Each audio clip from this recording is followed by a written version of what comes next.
Então, acho que vamos começando a aula, né? Sim. Fiquem à vontade para quem quiser fazer pergunta, para a gente discutir nossa prática clínica, clínica cirúrgica, né, no nosso pós-operatório dos nossos pacientes. Seria legal se tivesse mais R1, porque isso é uma aula que é um cotidiano do pós-operatório, né? E a mesma batida da aula passada que a gente conversou, que o mais fácil, um mecânico, tu operar, mas o teu resultado não depende só da tua cirurgia. O teu resultado depende do teu conhecimento, depende da tua relação com o paciente, depende do teu pré-operatório e depende muito do teu pós-operatório. Tu ter uma clínica cirúrgica, principalmente quem faz cirurgias de maior porte, ela faz toda a diferença no teu resultado final do paciente. Quem entende a aula passada de REMIT, das reações que o nosso corpo tem, endócrino-metabólicas, entende como é que o paciente está andando, como é que o paciente está evoluindo, se o paciente está evoluindo bem, se o paciente não está evoluindo bem, sobre qual cuidados que a gente tem que ter, sobre como é que ele vai evoluir. Então, a gente tem que ter todo esse conhecimento do pós-operatório, faz parte do cirurgião saber como é que é um pós-operatório normal e saber quando ocorre alguns problemas, como é que nós devemos proceder. Isso vai impactar no nosso resultado final, né? Então, um assunto batido que é um conhecimento que todo mundo tem, que quando o paciente operou uma cirurgia, ele fez febre, fez uma cirurgia que sabe que é tranquila, fez febre, a primeira opção que tu vai pensar é a telectasia, né? Então, qual é a causa de febre no pós-operatório? Então, a telectasia pulmonar nas primeiras 24, 48 horas é a causa mais comum de febre, né? Então, o pulmão hipoexpandiu, e às vezes, por exemplo, faz uma cirurgia como uma colectomia, e o paciente está com essa atelectasia, usar uma não invasiva, pode ajudar muito, muito, muito para que ele possa sair dessa atelectasia. Uma atelectasia pode até ajudar no ilho adinâmico de um paciente. A gente só tem que cuidar, principalmente na cirurgia do aparelho digestivo, quando a gente opera esôfago, estômago, faz alguma gastroentero, alguma anastomose, na questão da não invasiva. Mas também é meio relativo, né? Fora o esôfago e as anastomoses mais altas, tu não fazer uma não invasiva quando precisa, né? Quando bem indicada. Então, uma causa de febre no pós-operatório imediato, pelo menos nas primeiras 24, 48, 72 horas, a gente sempre tem que pensar em atelectasia. Ausculta pulmonar, um raio-x simples de pulmão, a gente já tem um diagnóstico de atelectasia. Então, as complicações respiratórias são a segunda causa mais frequente de óbito no pós-operatório em pacientes acima de 60 anos. A gente nunca pode esquecer do TEP. Nós não temos que ter medo de fazer heparina nos pacientes, heparina profilática. Então, muitas vezes, nós estamos operando o paciente, acaba a cirurgia já, dependendo dos casos, da escala, do risco de tromboembolismo, de fazer já heparina, ou até no pré-operatório de quando fazer heparina. Então, nós temos que temer o TEP, né? Ainda mais nós que operamos muitos pacientes com neoplasia, pacientes com obesidade e tudo mais, então nós temos que ter medo do TEP. A embolia gordurosa, eu atento principalmente quando vocês forem trabalhar com trauma, um paciente, por exemplo, que tem fratura de fêmur e teve um abdômen agudo, o que vão ser pacientes de vocês, né? Ou vocês que vão atender esse paciente na emergência, vocês têm que ter medo de embolia gordurosa. A embolia gordurosa é muito mais frequente nas fraturas ósseas e a gente tem que conhecer ela e tem que ter medo da embolia gordurosa. Mesmo em pacientes jovens, tá? Ela pode acontecer com uma certa frequência nos pacientes com fraturas, né? Em geral, né? A outra questão que eu sempre bato no martelo, às vezes a gente faz uma cirurgia e aí 48 horas o paciente começa com uma febre, mas não faz muito sentido pelo procedimento. A gente sempre tem que olhar os acessos do paciente, tem que olhar o acesso central e tem que olhar o acesso periférico. Até pacientes com acesso periférico não é tão incomum de nós vermos flebites e a flebite ser uma causa de febre. A gente vai ver o braço, o paciente está com o braço edemaciado, está com uma flebite, está com sinais de flebite. Então, a gente sempre tem que descartar a flebite como uma causa de febre no pós-operatório nas 48 horas. Não é incomum nós encontrarmos nos pacientes que estão internados na nossa enfermaria. Sonda. Quanto antes nós pudermos tirar a sonda, melhor. Quanto menos não sondar, melhor. Paciente com apendicectomia vai fazer apendicectomia laparoscópica, não tem que ficar colocando sondas, não tem que ficar expondo o paciente a um risco de ter infecção. Antes do paciente operar, orienta ele urina, ele vai com a bexiga vazia, diminui muito a chance de risco de lesão de bexiga para a gente colocar o trocáter suprapúbico lá embaixo. Mas não temos necessidade de ficar sondando esses pacientes. Caso tenha alguma cirurgia para ser maior, pode virar uma laparotomia, ok. Mas se não, não tem que sondar. Por exemplo, acho que na segunda-feira fiz uma colectomia, o paciente sai da sala, sai sem sonda. Dependendo do procedimento, não tem que deixar o paciente sondado. Se tu quer estimar a diurese, dependendo do que for, tu até pode manter. Mas a sonda, quanto antes tirar, tem que tirar a sonda, tá? Não se justifica o paciente no quarto com a sonda, por exemplo, num pós-DPT, né? Então, quanto antes a gente tirar as sondas vesicais, até na UTI, é melhor. E a gente tem que atentar. O paciente fez febre, 72 horas, ele usou sonda, a gente tem que pensar numa infecção urinária. E nós temos que atentar muito para o idoso. A sepse urinária é grave e mata, né? Sobre a infecção da ferida operatória, ela geralmente não tem cirurgia, operei hoje e está com infecção amanhã. Isso é estranho, não é comum acontecer isso. Operar alguém e já está com uma infecção de cirurgia operatória não é o comum, não pode acontecer. Ainda mais quando for uma cirurgia não contaminada. Então, ela geralmente acontece no 5º dia da cirurgia, do procedimento cirúrgico, né? E ela clinicamente vai cursar com dor, com uma vermelhidão, uma hiperemia e secreção, né? E também pode acontecer coleções intracavitárias como fístula, que elas geralmente, essa causa de febre dessas coleções intracavitárias com fístula vão ocorrer entre o 5º e o 7º dia. Fístula pancreática um pouquinho mais tardia, algumas fístulas um pouquinho mais precoces, o 5º dia, ok. Isso pode acontecer, mas lembrem da aula, de novo, do REMIT. Se o paciente não tiver evoluindo bem dentro do esperado, naquela fase catabólica, e não começar a ir para a fase que ele vai melhorando do anabolismo, a gente tem que se preocupar que alguma coisa está errada, nós temos que atentar para a fístula. E ela vai cursar com taquicardia, distensão, um ilho mais prolongado, né? E aí pode exteriorizar conteúdo entérico e purulento. Então, essas são as principais causas de febre no pós-operatório. Sobre nós falarmos da infecção do sítio cirúrgico, aquilo que eu estava dizendo para vocês. Mohamed, operei, o cara está com secreção no outro dia. Não é comum. Eu lembro pontualmente dos casos que eu atendi com infecção precoce. Eu lembro pontualmente deles, porque é muito raro de acontecer. Na verdade, são 3. O primeiro caso foi um caso que me foi encaminhado de uma apendicectomia aberta feita no litoral, que o cara até é vice-prefeito numa cidade, chegou saindo secreção no outro dia. A moral da história era uma gase que tinha sido deixada dentro, então não é comum ter. Um outro caso de um paciente que foi feito laparotomia, e no 2º dia ele estava com secreção fétida, tá? Nós confiamos em alguma coisa, alguma peritonite, alguma perfuração, relaparatomizamos o paciente, e isso foi na época da minha residência de cirurgia geral, e na cultura vem o Clostridium, ou seja, quando nós termos uma infecção precoce de ferida operatória, temos que atentar para o Clostridium, Então, não é comum ter uma infecção precoce de ferida operatória. Sobre infecção do sítio cirúrgico, são infecções que ocorrem na incisão e nos tecidos, né? E ela pode acontecer dentro dos 30 dias ou até mesmo um ano. Eu já peguei um caso no passado de 4 anos, que ela tinha sido operada por uma hérnia epigástrica por um colega e ela fez um abscesso abdominal 4 anos depois. Esse caso é um caso também que a gente atendeu, que foi uma infecção do sítio cirúrgico 1 ano depois dela ter feito uma correção de uma hérnia de Pfannstiel, tá? Então, foi um caso que a gente teve que reabordar cirurgicamente, lá relavamos, e aí, quando a tela... Isso aí nós já tivemos alguns casos até na enfermaria, quando tem casos assim, a gente tenta tirar o que tem de tela.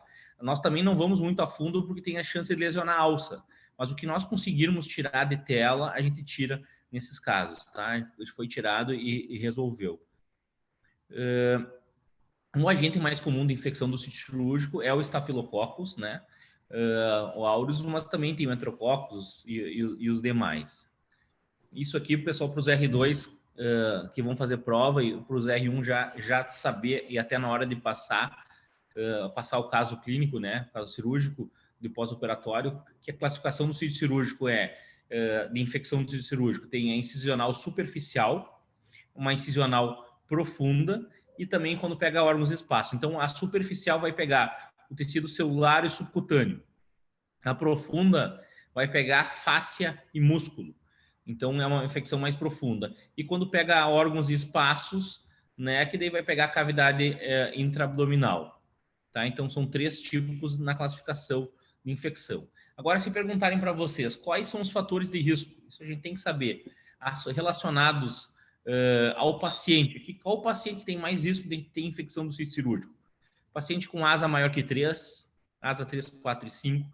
Paciente que tem ascite tem mais chance de infecção no sítio cirúrgico. Paciente com desnutrição faz mais infecção no sítio cirúrgico. Paciente obeso tem mais infecção do sítio cirúrgico. Paciente com diabetes mellitus. Extremos da idade na infância e no mais idoso sempre é mais grave.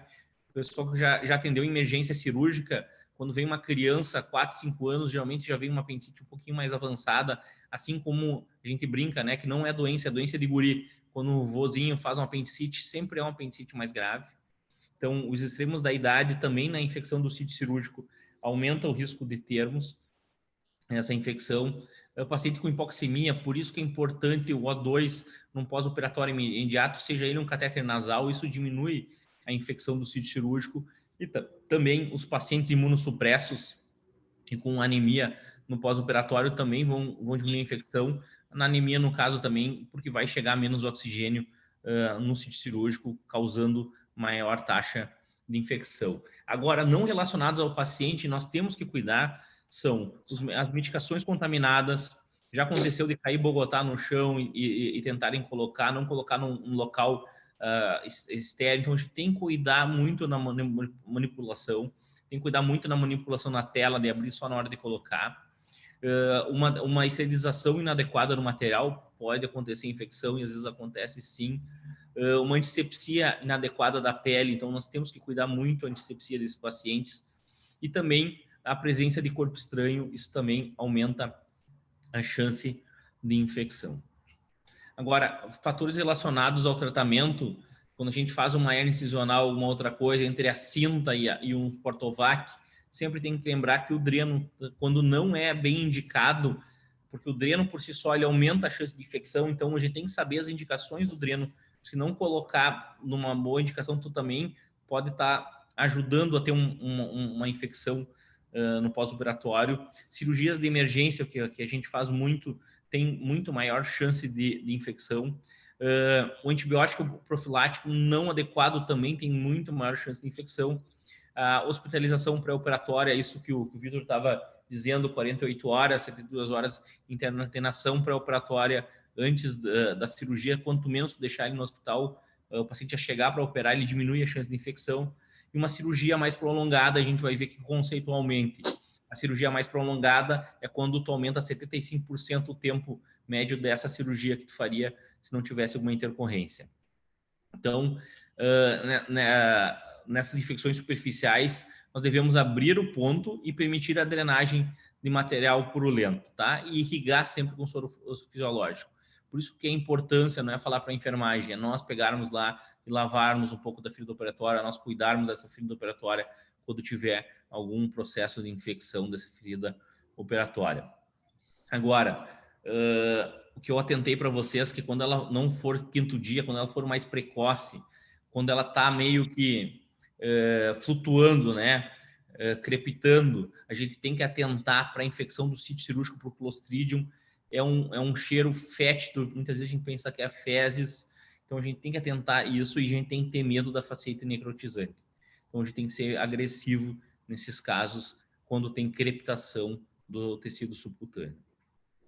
Então, a gente classificação no score de risco de infecção do sítio cirúrgico, a gente vê que um paciente que não tem nenhum dos problemas, ele tem 1,5% de chance de ter infecção do sítio cirúrgico. Agora, se ele tiver um tempo prolongado de 75% do normal, já aumenta para 2,9%, ou seja, quase o dobro da chance de infecção de um paciente que que tem um tempo normal. Então, só de tu dobrar o tempo. Agora, se for uma cirurgia contaminada ou suja, também aumenta. E paciente com asa 3 ou 4 ou 5, né, também aumentaria. Então, se tu tiver uma dessas, qualquer uma, ou tempo maior que 75%, ou uma cirurgia contaminada, ou um paciente com uma asa maior que 3, maior ou igual a 3, a gente já tem o dobro de chance de ter.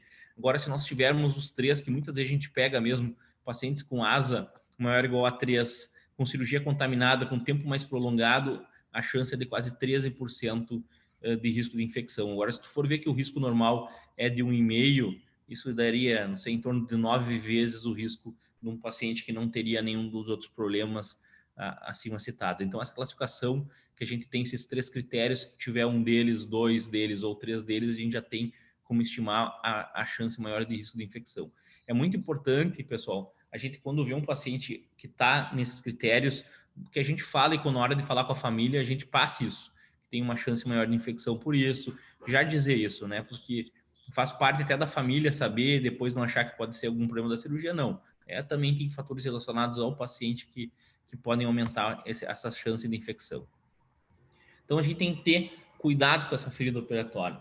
Nós temos que ser metódicos com as feridas operatórias. Cada um tem um pouco de mania, mas tem muita coisa que a literatura nos mostra com isso. Então, definição de ferida é uma perturbação da estrutura e das funções normais da arquitetura dos tecidos moles. Não achei nada mais bonito e poético do que isso. Mas qual os cuidados que a gente tem que ter? Eu, por exemplo, operei um paciente ontem à noite, eu não chego lá hoje de manhã e tiro o curativo dele para olhar. A gente tem que saber as etapas da cicatrização e nós temos que saber que a epitelização ela dura nas primeiras 24 horas. Então, tu abrir um curativo só depois das 24 horas faz com que tu diminua a chance de infecção do sítio cirúrgico. Eu sempre boto na evolução dos pacientes que ficam internados para não abrir no curativo desses pacientes. Eu tiro os curativos do segundo dia do pós-operatório. Isso diminui, sim, a chance de infecção da ferida operatória. A ferida operatória pode ser uma ferida aguda ou uma ferida crônica, né? E a crônica é definida como uma lesão fisiologicamente comprometida. A gente tinha vários casos na enfermaria nossa de casos de ferida crônica, né? Às vezes era um fio de prolene que fazia granulomas e não fechava. Às vezes era uma tela que nem o caso que o Fábio relatou para nós. E tem alguns casos no ambulatório que ficam, às vezes, 2, 3 meses saindo um pouquinho de secreção e a ferida se torna crônica e aí a gente não sabe, às vezes, tem que abordar ou não tem que abordar. Então pode acontecer, a gente sempre tem que temer isso. Por isso que a gente tem que ser metódico.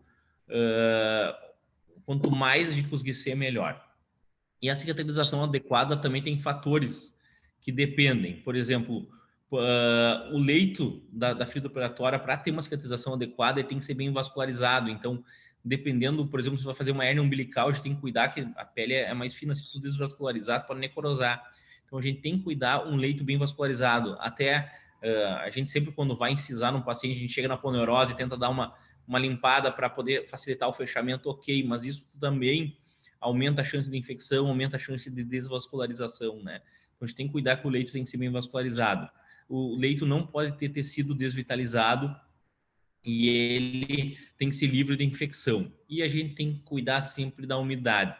Quando a gente fala em umidade do curativo, na verdade, a gente tem que ter um equilíbrio. Ela não pode ser nem muito seca e nem muito úmida, né? Porque as feridas que são mais secas, ela tem uma migração lenta das células epiteliais, né? Então isso também acaba prejudicando. Nas feridas muito úmidas também prejudica. Então a gente tem que ter um meio termo disso.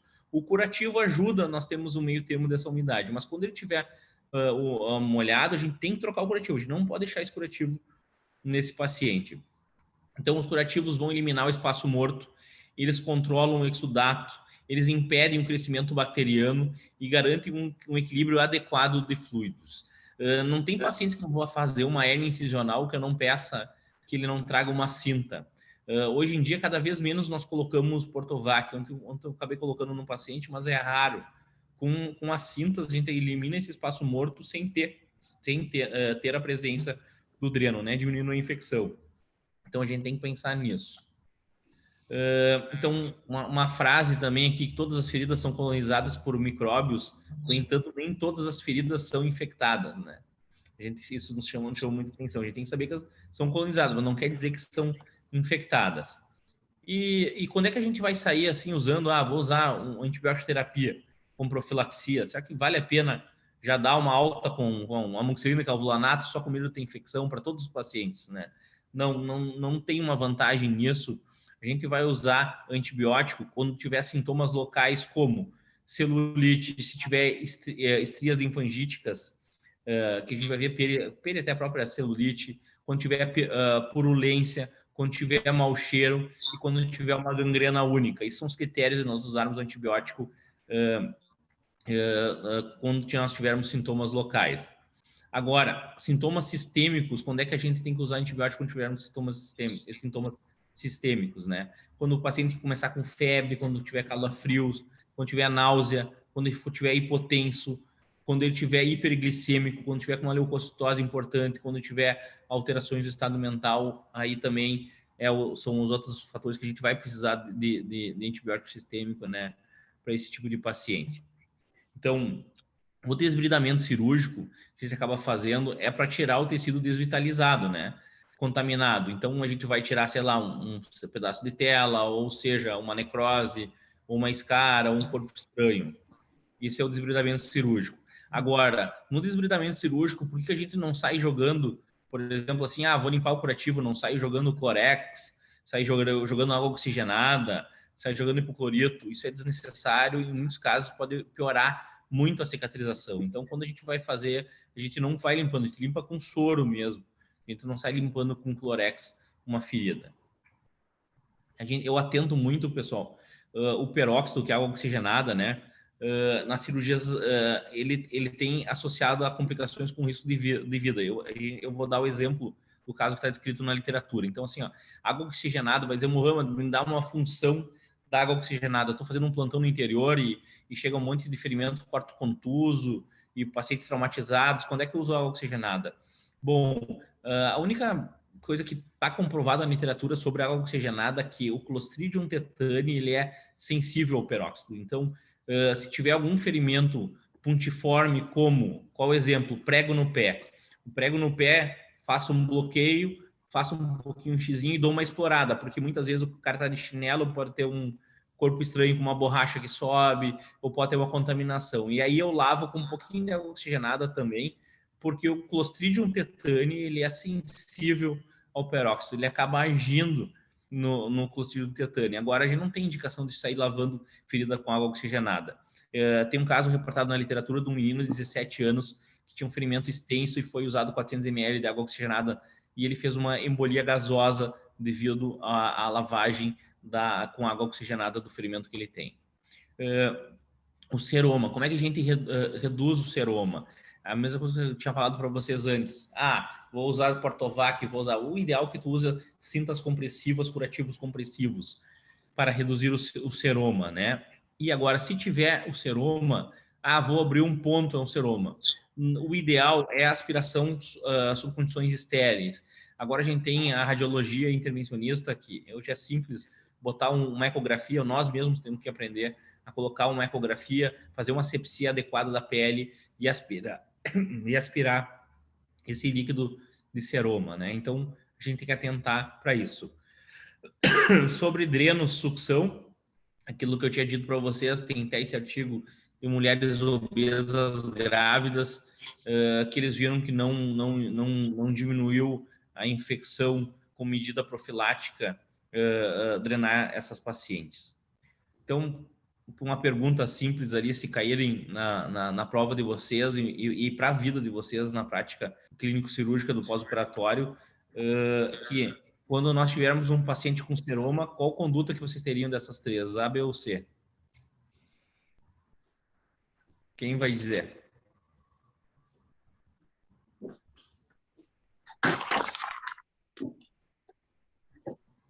Idealmente, qual conduta? Olha, eu acho que pelo que eu tinha visto, é punção e esvaziamento só. Perfeito. Punção e esvaziamento. Essa é a resposta certa para a prova e essa é a resposta certa para a vida. Às vezes a gente faz uma hérnia umbilical, dependendo do paciente se é um pouquinho mais obeso, e ele vem ali, a gente tende a querer abrir para drenar, o ideal é não contaminar. O ideal é fazer uma ecografia com punção, fazer uma punção com esvaziamento com uma técnica mais séptica possível, com uma higiene adequada do local, a gente consegue fazer e é a maneira correta de nós tratarmos. E o antibiótico Moody recomenda aí no seroma? Não? Não recomendo, Diego, não recomendo. Não recomendo. Agora, o hematoma são muito mais comuns que o seroma, né? E a principal causa de hematoma é uma falha da hemostasia primária, né? Então, aquela questão, quando nós formos fazer o fechamento, revisar a hemostasia subcutânea, a gente revisar a hemostasia até dos trocáteres na hora de a gente tirar os trocáteres olhando, né? Então, e a gente tem que ter medo da anticoagulação. A gente esperar um pouquinho para anticoagular, muitas vezes a gente não tem como esperar, mas o hematoma pode surgir depois, por exemplo, de uma anticoagulação. Agora, qual o tipo de hematoma que a gente vai tratar? Porque às vezes tu abrir, drenar, lavar, isso aí também vai acabar infectando esse hematoma, né? Então a gente acaba fazendo isso nos hematomas sintomáticos, e nesses hematomas sintomáticos a gente abre a ferida parcialmente, lava, vê se tem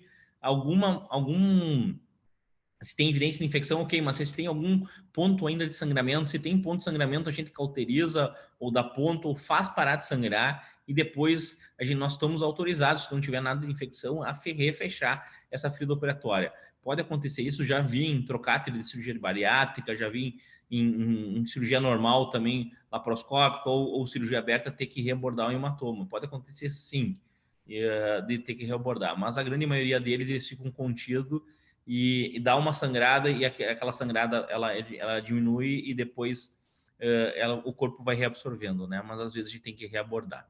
Então, uma hemostasia meticulosa durante a cirurgia é essencial para nós não termos hematoma. Agora, sobre a deiscência de sutura, que é o medo que a gente tem sempre. Aquela história do ia bem até o 5º pós-operatório e aí começou com febre, taquicardia e tudo mais, né? Então, desculpa, agora não vou falar depois sobre fístula, mas a deiscência de sutura da parede abdominal. Sabem o que eu me lembro muito sobre a deiscência de sutura? Sempre o professor Coral, ele, quando diz novos cirurgiões, novos residentes, novas complicações, porque geralmente a gente subestima o fechamento da parede abdominal, e aí sempre acaba ficando ou quem é menos experiente para o fechamento da parede abdominal, e aí que acaba ocorrendo os problemas todos que ocorrem da deiscência de sutura. Deixa eu só botar aqui na tela cheia de novo. Então, a deiscência de sutura ocorre em 1 a 3% dos pacientes submetidos a cirurgias abdominais, né? Não no início da residência, que acontece um pouquinho mais, tô brincando. Mas é 1 a 3% que acontece isso. E ela acontece do 7º ao 10º dia do pós-operatório. Então, ela não é uma... Se começou a sair secreção antes, provavelmente já saiu aberto. Mas geralmente é do 7º ao 10º dia do pós-operatório. E sai uma coloração mais rosa, um salmão. É aquele curativo que encharca, e, pessoal, não é possível que uma infecção de subcutâneo ou um seroma encharque tanto curativo. A gente sempre tem que pensar que esse caso foi uma deiscência de fechamento. Agora, quais são os fatores de risco de fechamento? Quais são os fatores de risco dessa deiscência da sutura? Primeiro, o erro técnico de fechamento, né? O primeiro fator de risco. A outra, cirurgias de urgência, né? Essas cirurgias têm mais fatores de risco. Cirurgias contaminadas, peritonites fecais, tem muito mais risco de deiscência. Idade avançada tem mais risco. Se tiver seroma e hematoma no paciente, qualquer complicação ele tem mais risco de ter uma deiscência. Paciente com pressão intraabdominal elevada também. Paciente com obesidade também tem mais risco de deiscência. Paciente em uso crônico de corticoide, quem já operou paciente com corticoide sabe, não só a chance de fístula como deiscência da parede abdominal é muito comum, então a gente tem que cuidar muito dos pacientes que usam corticoide. O paciente já teve deiscência prévia, paciente com desnutrição, paciente em rádio ou quimioterapia, paciente diabético e pacientes urêmicos, tá? Então a gente tem que cuidar muito o fechamento, redobrar a atenção no fechamento. O fechamento é uma parte muito importante da cirurgia, é tão importante quanto todas as outras. Eu sempre atento, nós temos que fechar bem os ângulos, é ali que acontecem as hérnias ou o início da abertura, e nos ângulos geralmente a gente não enxerga se tem alça alguma coisa, então a gente tem que ter maior cuidado. A técnica de nós colocarmos a pinça e darmos ponto em cima da pinça, eu particularmente não gosto, não me sinto seguro, porque tu não está visualizando, então tu tem que fazer tudo que tu está fazendo visualizando, tem que cuidar os ângulos. E outra, pessoal, quando for fechar um abdômen mais difícil, levem isso com vocês, tentam sempre de baixo para cima, é muito mais fácil tu lesionar uma alça de cima para baixo, porque embaixo tem um maior volume de tu pegar elas no fechamento, então vai de baixo para cima numa laparotomia mediana. Aqui em cima tu tem menos risco de pegar, de fazer uma lesão de alça, né? Então todos os pontos, a gente tem que cuidar isso, não se justifica, a gente sente muito mal quando um paciente complica por causa de um mau fechamento da parede abdominal, isso pode virar uma catástrofe abdominal, pode sequelar o paciente ou pode até morrer devido a um cuidado que nós poderíamos ter no transoperatório. Agora sobre as fístulas. Então, é uma condição anormal entre dois espaços ou órgãos, né? Ocos epitelizados.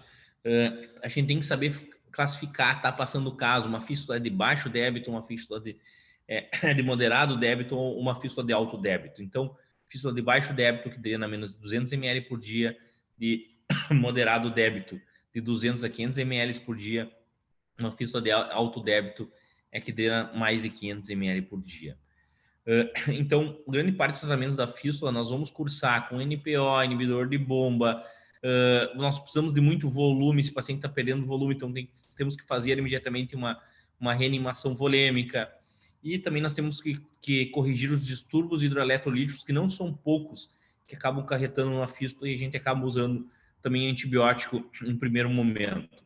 Então, para pacientes com fístula de baixo débito, um teste de repouso intestinal. Tu não dá nada por vários dias, com ressuscitação volêmica e tudo mais, e aí tu vai avaliar como é que está o fechamento dessa fístula. Então, para pacientes de baixo débito que não fechou a fístula, aí tu vai ter que recomeçar a dieta. Tu não pode ficar com um cara que está com baixo débito, menos de 200 ml, o tempo inteiro com uma fístula intestinal, por exemplo, sem dieta. Não, daí tu vai recomeçar a dieta e aí tu vai avaliar se a dieta aumentou acima de 200 ml, aí tu pode ver as outras terapias que tu pode fazer, como medicações, como os análogos da somatostatina, a colestiramina, tudo mais, até pode ser discutidas aqui, ou dieta de absorção alta e tudo mais, que a gente tem esses recursos, mas muitas vezes a fístula aumenta o débito, se torna de alto débito, e aí nós vamos ter que operar esses pacientes. Pacientes com fístula de alto débito, acima de 1,5 litros por dia, e com menos de 75 centímetros de comprimento intestinal, né, da fístula, aquelas fístulas próximas do Trites, né, que drenam muito, muito, muito. Nessas casos de fístula é necessário nutrição parenteral. A gente tem aquele caso que ficou famoso na Santa Casa, o professor Weston, que veio a menina depois de várias reabordagens, acho que foi 6 ou 7, e ela estava com uma fístula de alto débito e depois ficou um pouquinho de moderado débito, saía em vários orifícios na cavidade abdominal. O que mudou e fez com que essa paciente estivesse viva? A gente ficou com nutrição parenteral por um longo tempo, no sentido de que nós esperamos a paciente recuperar a função renal, recuperar um pouco da nutrição dela, esperamos a paciente estar no melhor momento para operar, não adianta a gente sair operando. Demorou acho que 6 a 8 semanas e só depois nós reabordamos essa paciente e fizemos a reconstrução do trânsito intestinal. Então, muitas vezes não é apenas operar, a gente tem que saber o momento de operar. E aí o pessoal da UTI tá meio angustiado, o pessoal clínico está meio angustiado. Então, nós temos que saber, como cirurgião, o momento certo de abordar esse paciente, porque o teu resultado na correção dessas catástrofes abdominais ou dessas fístulas depende muito de tu conhecer como elas funcionam e saber a hora certa de abordar esses pacientes, né? Então, aqui também um quadro um pouquinho do que a gente faz nas primeiras 24 horas, de reidratar e tudo mais ou menos do que a gente tinha falado antes, né? E chega no momento que tu vai ter que operar e tu vai ter que tentar resolver o quadro desses pacientes, né? Então, de mais moderno é que esses reparos da fístula, ela pode ser de maneira endoscópica, né? também, não só tratamento cirúrgico, e da maneira endoscópica, muitas vezes, hoje em dia, consegue se colocar curativo a vácuo, então consegue colocar um vácuo por uma colonoscopia numa fístula coloretal, consegue se colocar um vácuo numa fístula de esôfago, por exemplo, e tratar ela com vácuo, tudo isso é possível, ou outros tratamentos endoscópicos, né? Então, aqui tem um estudo que mostrou que com 22 pacientes com fístula de cólon tratados com stent, né? Que teve um fechamento de 86%, mas 69% dos pacientes apresentaram um desvio durante a fase de cicatrização. Qual é o grande problema dos stents? Eles se deslocam. Isso é um grande problema num sleeve, numa outra cirurgia e tudo mais. A gente tem que cuidar, né, na colocação desses stents. Cada vez, principalmente na cirurgia, no sleeve, quando tinha fístulas, quando colocavam, cada vez menos está sendo colocado pelo medo de deslocamento. Numa fístula gástrica, por exemplo, um stent se deslocar, ele é catastrófico, né? O fechamento primário é alcançado aqui sobre stent entérico, né? 74% dos pacientes, mas aconteceu uma migração em 28%. Então, assim, a tendência é que com as novas tecnologias até vai melhorar, principalmente no deslocamento. Esses stents são expansivos.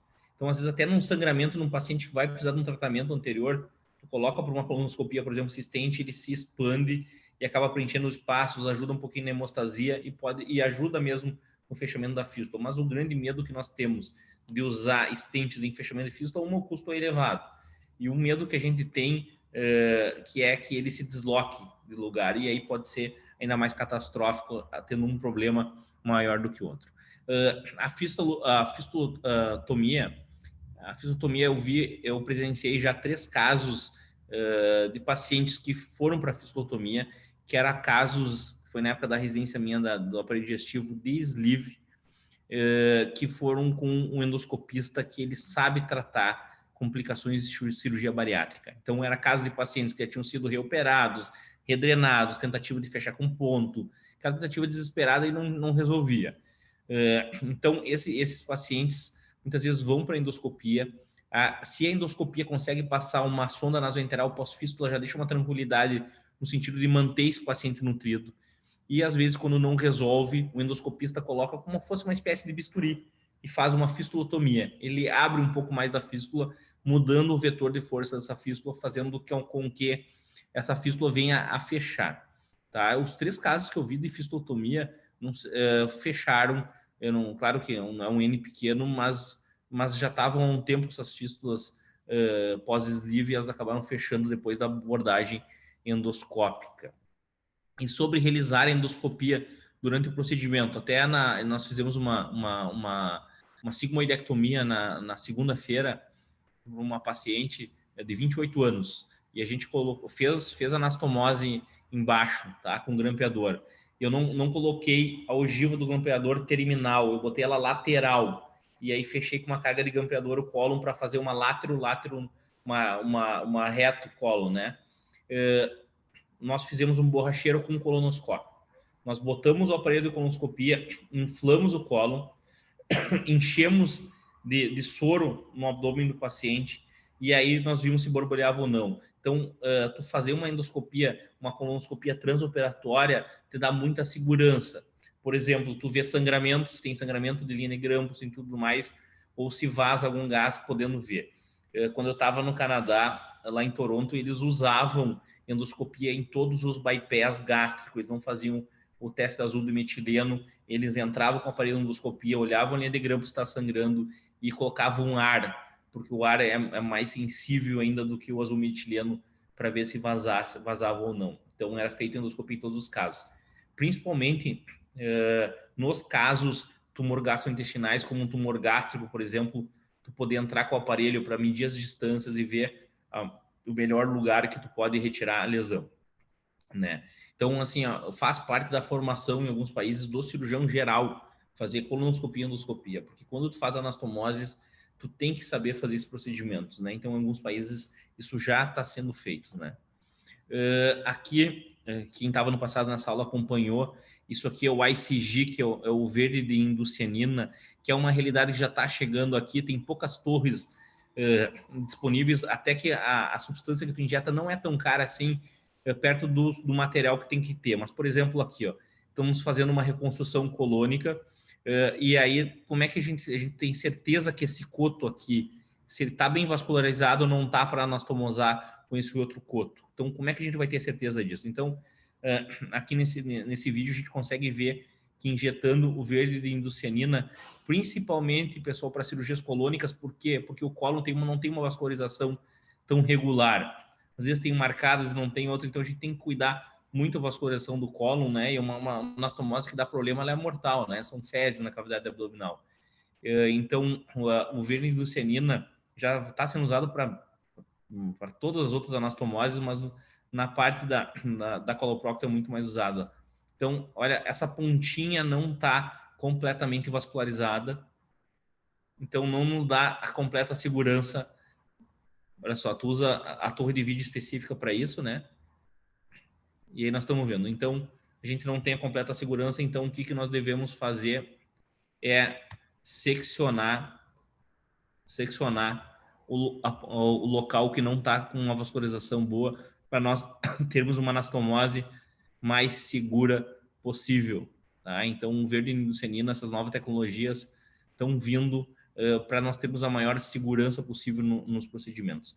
Da mesma maneira que um grampeador com 3 grampos, linhas de grampo, a gente tem muito mais segurança que um grampeador com 2 linhas de grampo. Então, isso tem diminuído muito a incidência de fístula. Então, 1/3 das fístulas vão curar espontaneamente com medidas conservadoras dentro de 5 a 6 semanas. A gente sabe que tem fatores favorável e desfavorável da fístula, por exemplo, favorável, um trajeto fistuloso maior que 2 centímetros, o trajeto mais longo tem mais chance de fechar com um defeito visceral menor. Uma fístula de coto duodenal tem mais chance do que uma fístula lateral, então às vezes tem uma fístula duodenal, nós transformamos uma fístula lateral seccionando em fístula de coto, porque aí aumentaria a chance de fechamento, que tu ter um abscesso associado diminuiria a chance de fechamento da fístula.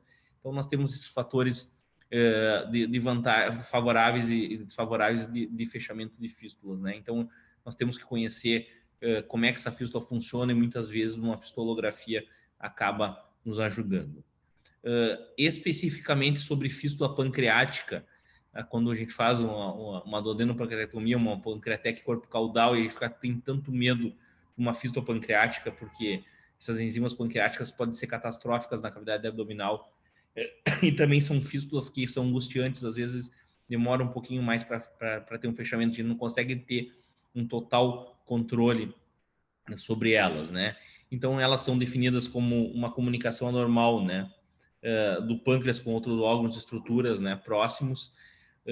O nível da amilase vai estar 3 vezes superior ao nível sérico da paciente, e é definida como uma fístula externa com a saída no dreno, né, num volume mensurável após o 3º dia. Então, a amilase do 3º dia que nós vamos ter a definição de fístula pancreática.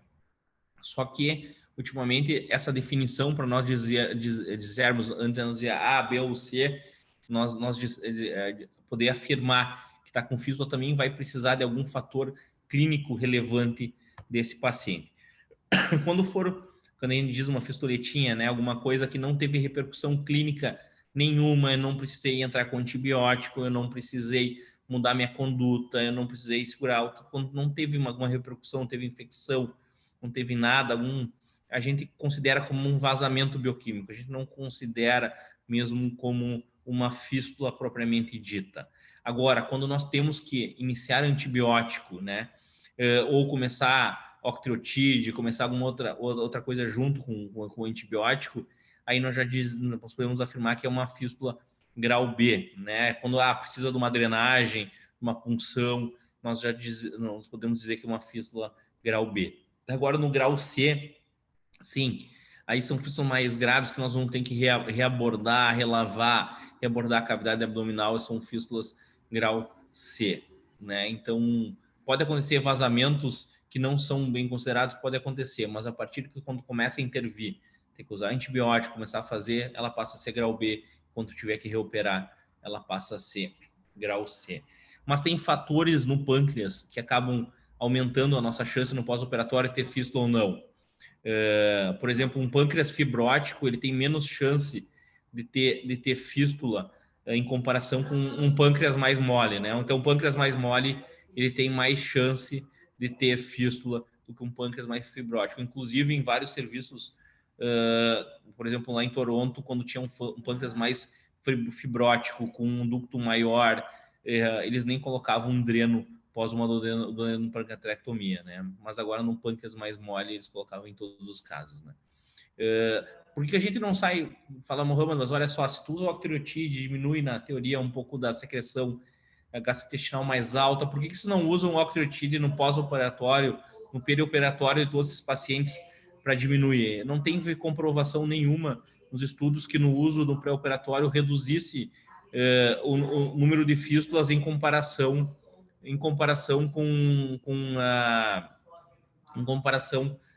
com os pacientes que não usaram, né? Isso também traz altos custos, é uma medicação muito cara, então não tem vantagem em nós ficar usando octreotide antes de operar. Então, o que a gente pode dizer sobre fístula pancreática?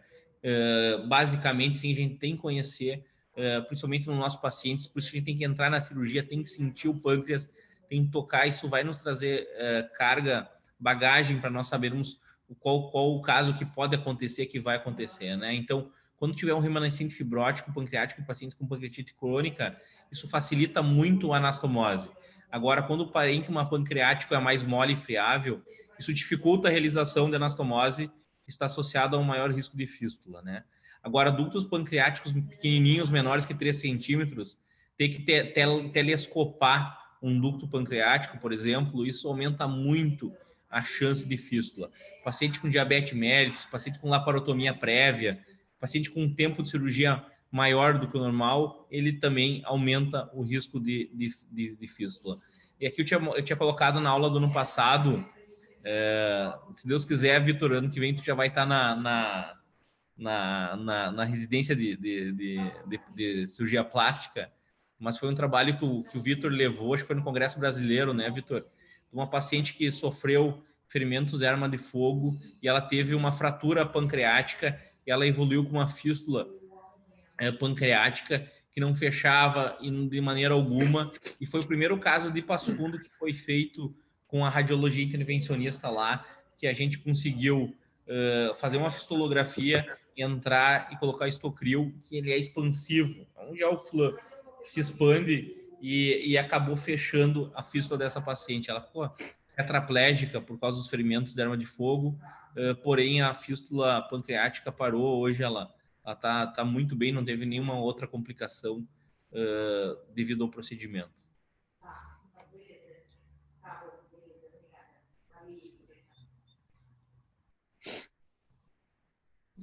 Deixa eu só descompartilhar aqui minha tela. Então tá, pessoal, eu queria escutar de vocês, tem alguma dúvida, alguma pergunta de pós-operatório.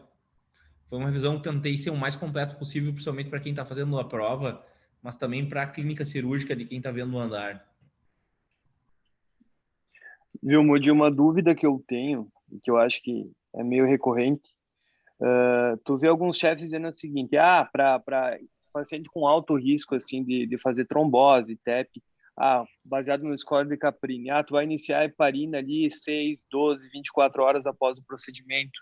O que tu tem usado meio que de referência? Porque tu procura ali, eles colocam, paciente de alto risco, paciente, por exemplo, artroplastia de quadril, alguma coisa assim, eles usam mais precoce. Mas os outros pacientes, assim, paciente oncológico em si, o que tu tem usado, mais ou menos? Qual é o tempo para iniciar? Cara, depende do procedimento. Eu vou te dizer que eu já fiz precoce quase que na sala de cirurgia no paciente com alto risco.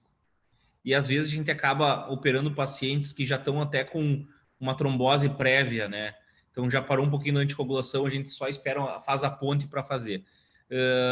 Eu tenho esperado no mínimo 8 horas, Vitor. No mínimo 8 horas para começar.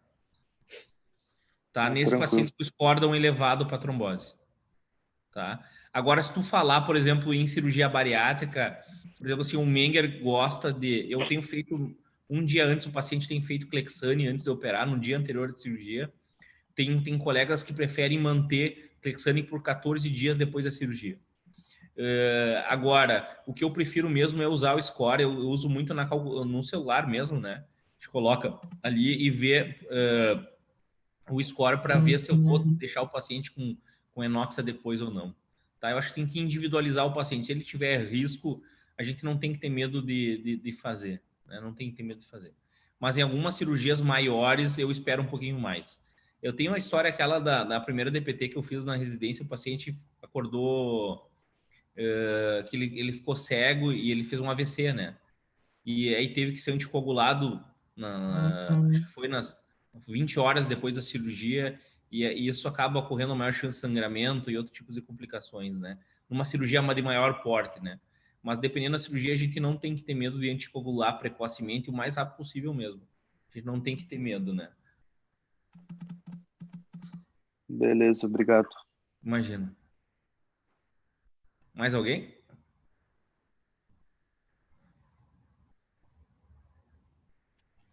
Então tá, pessoal. Uma ótima quarta. Show, então. Obrigado pela aula. Imagina, um Até mais. abraço. Boa noite. Boa noite. Obrigado, Moody. Boa noite. Até mais.